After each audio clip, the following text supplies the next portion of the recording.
क्या गैर मुस्लिम TLP join कर सकते हैं? जी बिल्कुल, और ज्वाइन की हुई है। हमारा एक विंग है, उसके अंदर लोग माइनॉरिटी विंग। जी बिल्कुल, मिनॉरिटी विंग है कराची के अंदर। यहाँ मुझे मस्जिद के अंदर लोग आके मिलते हैं, उन्होंने कहा जी मैं फलां मजहब से ताल्लुक रखता हूँ, लेकिन आपसे मोहब्बत रखता हूँ, कम से कम जिस चीज़ को आप हक समझते हैं उस पर खड़े तो होते हैं। तो लोग आते हैं हमारे साथ मिलते हैं, कोई कलमा पढ़ता है, कोई वैसे आ जाता है, कोई हमारे से अब मसाइल आ जाता है। मैं आपको बताऊं, आप हैरान रह जाएंगे, हमने पिछले इलेक्शन में 2018 के इलेक्शन में एक खातून को, मसीही खातून को टिकट दिया। अल्हम्दुलिल्लाहि वस्सलातु लिअहलिहा अम्मा बाद फ़क़द क़ाल अल्लाहु तबारक व तआला फ़ी कलामिहिल मजीद वल फ़ुरक़ानिल हमीद वक़ूलू क़ौलन सदीदा सदक़ल्लाहु मौलानल अज़ीम। अस्सलातु वस्सलामु अलैका या सय्यदी या रसूलल्लाह व अला आलिका व सहाबिका या सय्यदी या मुहम्मदुर रसूलुल्लाह सल्लल्लाहु तआला अलैहि व आलिहि व सहबिहि वसल्लम। मुअज़्ज़ज़ सामीन कराम, अस्सलामु अलैकुम व रहमतुल्लाहि व बरकातुहू। कल बंदा नाचीज़ ने जमहूरी पार्टी के अमीर का क्लिप समाअत किया। जनाब भी समाअत कर लें, उसके बाद बंदा नाचीज़ कुछ गुफ्तगू करना चाहता है, वो भी ज़रूर समाअत करिएगा। क्या गैर मुस्लिम टीएलपी ज्वाइन कर सकते हैं? जी बिल्कुल, और ज्वाइन की हुई है। हमारा एक विंग है, उसके अंदर लोग माइनॉरिटी विंग। जी बिल्कुल, मिनॉरिटी विंग है कराची के अंदर। यहाँ मुझे मस्जिद के अंदर लोग आके मिलते हैं, उन्होंने कहा जी मैं फलां मजहब से ताल्लुक रखता हूँ, लेकिन आपसे मोहब्बत रखता हूँ, कम से कम जिस चीज़ को आप हक समझते हैं उस पर खड़े तो होते हैं। तो लोग आते हैं हमारे साथ मिलते हैं, कोई कलमा पढ़ता है, कोई वैसे आ जाता है, कोई हमारे से अब मसाइल आ जाता है। मैं आपको बताऊं, आप हैरान रह जाएंगे, हमने पिछले इलेक्शन में 2018 के इलेक्शन में एक खातून को, मसीही खातून को टिकट दिया। अब उम्मीद है आपने क्लिप समाअत कर लिया होगा। इसके अंदर जमहूरी पार्टी के अमीर से एक सहाफ़ी पूछ रहा है कि तुम्हारी तहरीक टीएलपी को क्या गैर मुस्लिम भी ज्वाइन कर सकते हैं? तुम्हारी तहरीक में गैर मुस्लिम, अब गैर मुस्लिम आम है, चाहे वो कादियानी हो, चाहे हिंदू हो, चाहे सिख हो, चाहे ईसाई हो, चाहे मिर्ज़ई हो, जो भी हो, गैर मुस्लिम अल मुतलक़ु यजरी अला इतलाक़ ही। अब उसने मुतलक गैर मुस्लिम का लफ्ज़ बोला है, तो गैर मुस्लिम तो ये तमाम हैं। अब उसने पूछा कि गैर मुस्लिम ईसाई, कादियानी, हिंदू, किराड़ तमाम तुम्हारी तहरीक में भी शामिल हो सकते हैं? तो इसने खंदा पेशानी से कहा बिल्कुल हमारी तहरीक में ये शामिल हो सकते हैं, बल्कि पहले से भी हमारी तहरीक में हिंदू, ईसाई, सिख, किराड़, कादियानी शामिल हैं। अब मैं ये पूछना चाहता हूँ, बताओ नबी अलैहिस्सलातु वस्सलाम के दुश्मनों के साथ, अल्लाह रब्बुल आलमीन के साथ शरीक करने वालों के साथ इत्तेहाद करना, उनके साथ उठना बैठना और उनको अपने साथ शामिल करना कि हम नबी अलैहिस्सलातु वस्सलाम के दीन का निफाज करेंगे, बताओ ये शरअन जायज़ है? मैं तमाम मुफ्तियान कराम से ये सवाल कर रहा हूँ। दूसरी बात करता है कि वो मस्जिद के अंदर हमें मिलने भी आते हैं और कहते हैं कि तुम अच्छे बंदे हो, हम तुम्हारे साथ मोहब्बत करते हैं, इसलिए हम भी उनको मस्जिद आने देते हैं। बताओ कुफ्र पलीद है, काफिर भी पलीद है। हज़ूर अलैहिस्सलातु वस्सलाम ने मुनाफ़िकों को मस्जिद से निकाला था, तुम मस्जिद के अंदर हिंदुओं को, ईसाइयों को, नबी अलैहिस्सलातु वस्सलाम के ख़त्म नबूवत के गद्दारों को मस्जिद के अंदर बिठा रहे हो, उनकी दावत कर रहे हो, खाना पीना खिला रहे हो, तुझे शर्म नहीं आती?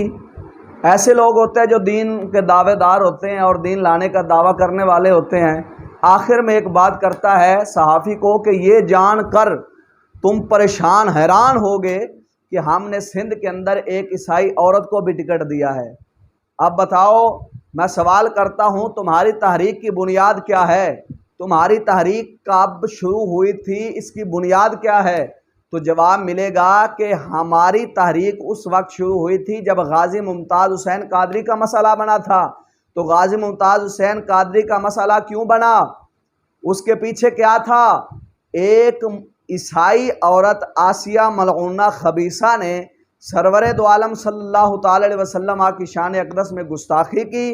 तो एक गवर्नर शैतान तासीर ने उसके दिफा में कहा कि अल्लाह बिल्लाह नबी अलैहिस्सलातु वस्सलाम का कानून काला कानून है। तो गाजी मुमताज़ हुसैन कादरी ने उस गवर्नर को वासिले जहन्नम किया। तो ये गाजी मुमताज़ हुसैन कादरी के लिए ये उठ रहे हैं, ये तहरीक लब्बैक वाले। अब मैं ये पूछना चाहता हूँ कि तुम्हारी तहरीक की बुनियाद ही ये थी कि ईसाइयों के खिलाफ निकल रहे हो, क्योंकि ईसाई औरत ने गुस्ताखी की थी तो गाजी मुमताज़ हसन कादरी को इसी वजह से फांसी दी गई। आप इसी वजह से शहीद हुए कि गवर्नर को वासिल जहन्नम किया, फिर ये गाजी मुमताज़ हसन कादरी के लिए निकले।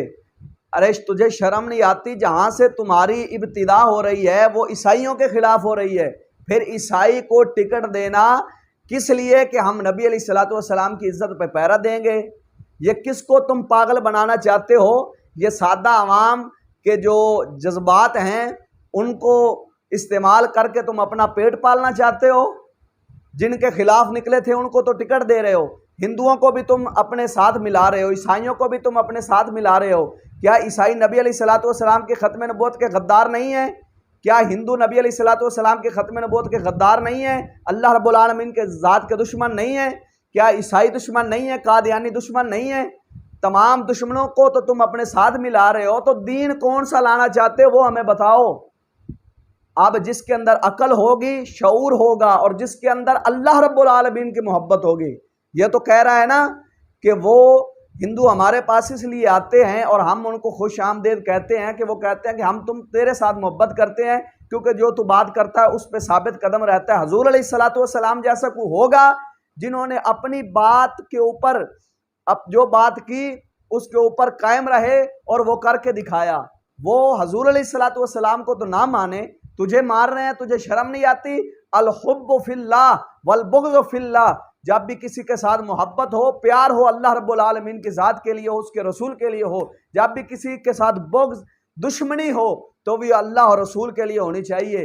तुझे शर्म नहीं आती? अपनी ज़ात जो तेरे साथ मोहब्बत करे तुम उसके साथ मोहब्बत करना शुरू कर देते हो। नहीं देखते अल्लाह रब्बुल आलमीन के ज़ात के गुस्ताख हैं, रसूल मुअज़्ज़म के गुस्ताख हैं, सहाबा आले बैत के गुस्ताख हैं। अब इतनी बात करके मैं अवाम के ऊपर छोड़ रहा हूं, बताओ अभी तक भी तुम्हें समझ नहीं आ रही ये किसके आले कार बन रहे हैं? अफसोस की बात है। फिर तुम्हारा एक चापलूस है, वो कहता है कि हमारे कारकुन की जुत्ती एक तरफ, जमाने के तमाम पीर एक तरफ। तुझे शर्म नहीं आती?